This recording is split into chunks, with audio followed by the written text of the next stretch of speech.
everything I do is very time constrained. I have so much going on that this wildlife management stuff that I love to do kind of gets pushed to the side, but I still find time to do it. Casey and I left real early this morning to go over to our duck hole. We have only a couple hours to shoot what we need to shoot, and then I've got to get back to pick up my daughter from school and watch over the little boy so that my wife can go to work. She's working afternoons. So we have a very short window of time that we can get this done, but such is life. This is the life I lead, and it's how I choose to do it, and I find a way to balance everything that's going on.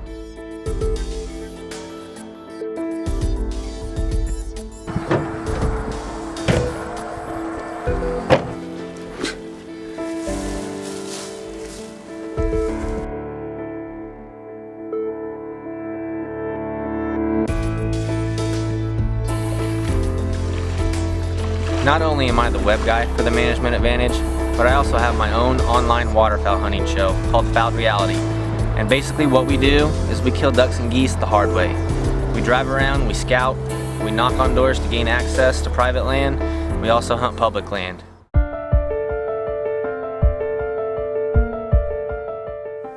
You know, it's not just about managing for wildlife. It's about managing your job, your family, your kids, everything else that goes on in your daily life. You've got to manage it, balance your time, and that's what we do. And much to our wives' dismay, this is part of who we are and what we do. And we find time every year to make this happen. We find time on the weekends outside of our 9-to-5 work days, outside of, taking care of our children, spending time with our wives, our girlfriends. We find time to get out here and to kill ducks and geese.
It's not our jobs, but it's what we do. It's what we love to do. And that's what the Management Advantage is. Our team of guys with family obligations, children, budgets, we don't have the perfect case scenario with what we're doing here, but we did the best with the money we had, the equipment we had, and the time we had. Now it's only 3/4 of an acre, but we have water, we have food, and what we have guaranteed is we have a spot that we can come out to whenever we want and have a good time. We might not shoot ducks, but we've got a spot that's guaranteed that we built that we can enjoy this fall.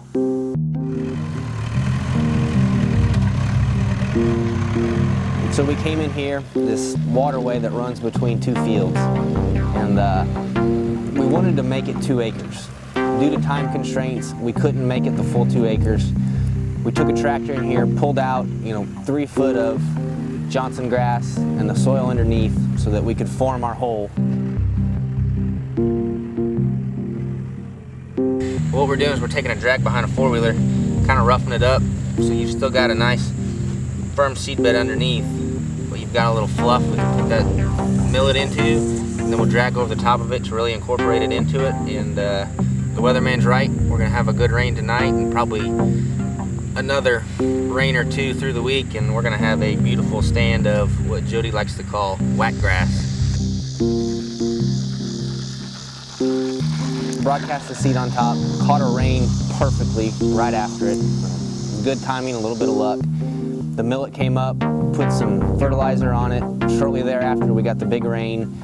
It put water on it, and the beauty of the golden millet is it'll grow in a standing flood. If this was regular millet, we would have been frantically trying to get all the water off. All we had to do was pull a little bit off to get the water level underneath half of the plant height, and we're set. But the importance this year is going to be having any food at all. The drought this year has hammered our agricultural fields in southern Illinois. There's not much grain out there. What is out there is being taken out so early that any waste grain that's left on the ground is germinating after it gets a good rain. So the grain available for the ducks and geese come November, December, January, and February, it's not going to be there. So what we are doing is providing as much food as we can with the little amount of time we had. I mean, we, as Jody would say, hit a home run. Everything is ready to go other than the ducks getting down here.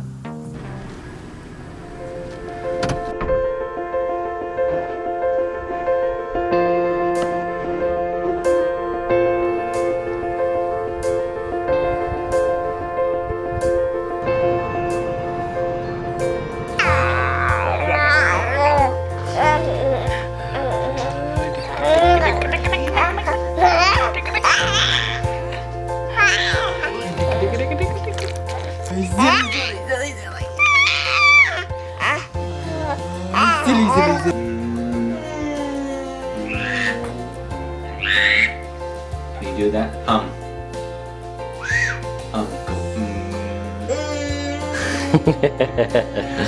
Never too early to start them. It's hard to smile when you got the hiccups.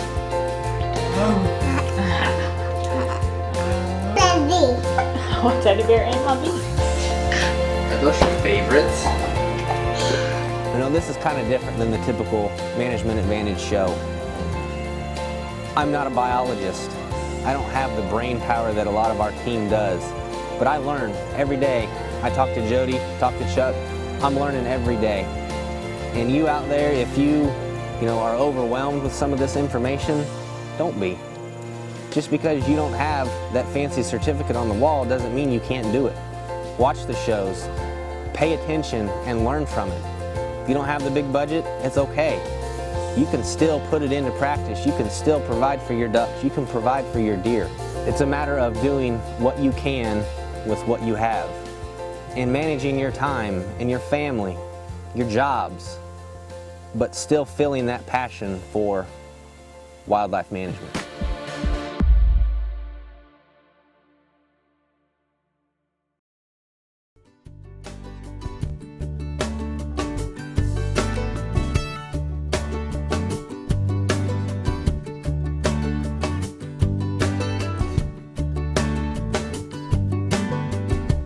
There's a place I go, tucked back in the pines, where a green field grows, my own little paradise.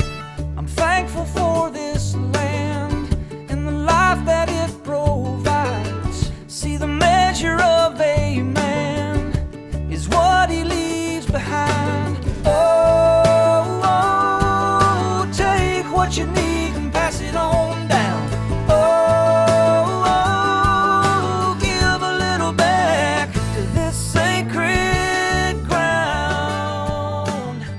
Sometimes you just got to get on old Chucky. Let him loosen up a little bit.